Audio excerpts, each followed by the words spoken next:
I'm here at COSI, Ohio's Center of Science and Industry in Columbus, to find out what it was like in the olden days. I like the clothes, but she's kind of quiet, don't you think? I'm here in a reproduction of the home of Lucas Sullivan.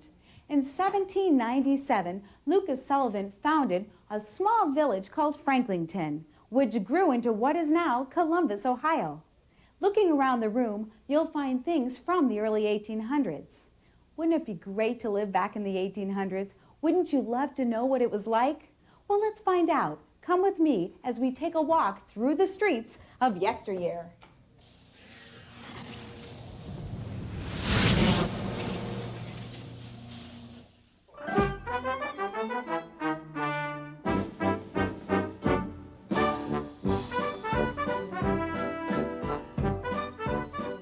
Wow, an old-fashioned candle shop. You know, back in the 1800s, they didn't have electricity or light bulbs, so candles were a major light source. Let's find out how they make them. How do you make candles?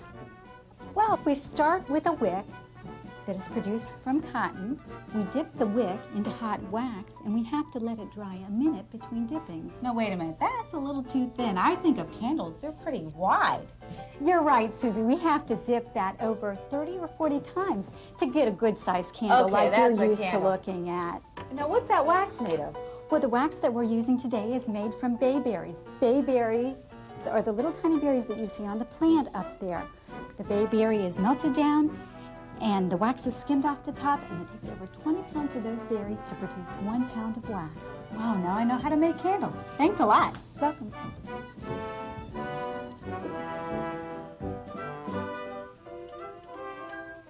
Paper making. Wow, you're actually making paper, huh? Yes, we are. How do you make paper? Well, this is how we do it. First, we take this screen and frame, and we dip it right down into the pulp. Pulp. Now, what's the pulp made out of? The pulp is made out of cotton cloth, like your shirt or mine. The next thing we do is we take this frame off, and we add a piece of felt to the top.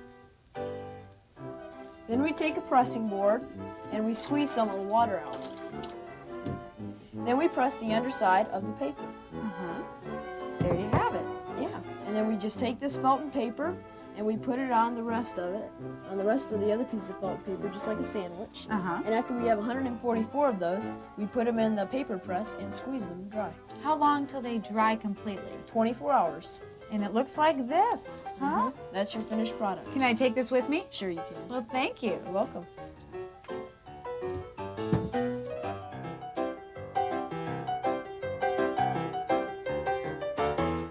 In the 1800s, they did use printing presses to print newspapers and handbills. Let's see if we can print something on this paper that was just made. Hi, how are you? Hello. Can you print something for me? Yes, we can. Now, how does this work? Well, the first thing which we have to do is put each individual letter in our chase. Oh, I know what I want to say. May I? Yes, you may. Okay. There we go. Okay. Now, why is it backwards? Well, the reason why it's backwards is because when you print it out on this piece of paper, you'll have the mirror reflection. Okay, what happens next? Well, I'm going to ink up my proofing press. Now it gets messy, huh? Yes, it does. Oh, I see how this works. Okay, now you need this. Yep. I knew it.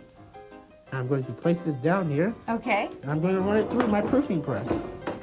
Oh, And here we have it, the finished copy. wow. This looks great. Thanks so much. You're welcome.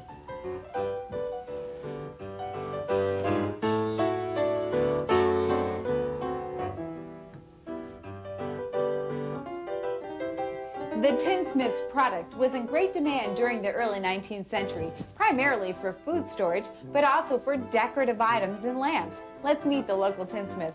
Hi, how are you? Fine. What are you working on today? I'm making small whistles for as a toy for the young ones in the neighborhood. Oh, that's fun. What else do you do here? Oh, buckets and cups, candle holders, lighting devices, things people need around the house. Okay, how do you make that whistle?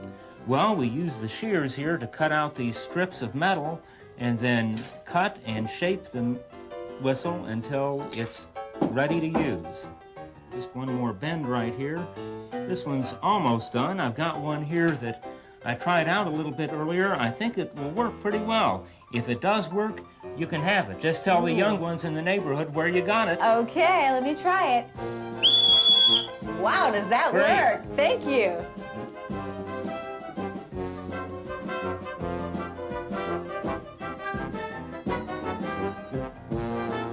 Hi, what are you working on? Oh, I'm spinning wool today. Oh, really? How do you do that?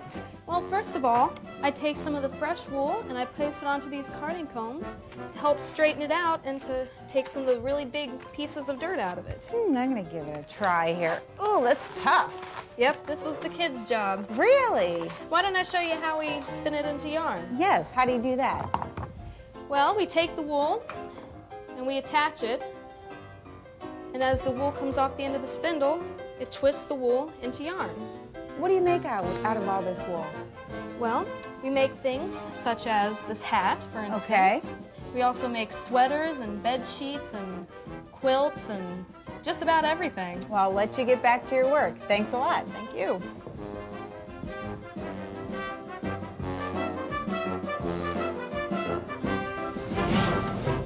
Boy, that was great learning about life back in the 1800s. Isn't it amazing what we take for granted today?